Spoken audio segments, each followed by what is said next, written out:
Nagpaksiw ako ng isdang batuan, tapos anong tawag dito,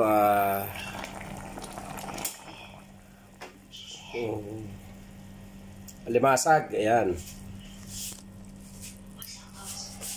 ayan siya. Pag binuklat mo yan, isda sa ilalim yan, oh. Isda, ayan, isda sa ilalim.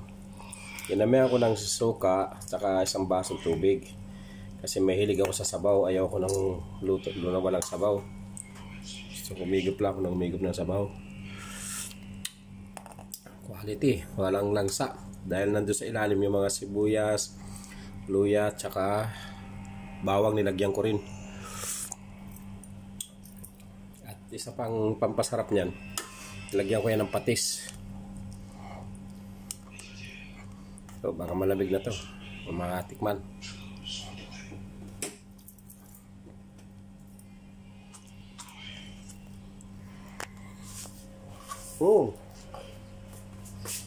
Dami. Top.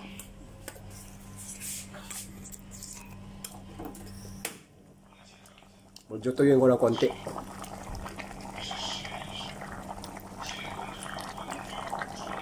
Maganda yung medyo tuyo yung sabaw. Bakit yung masabaw?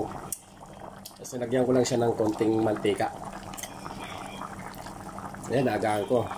Nagsaing na ako eh.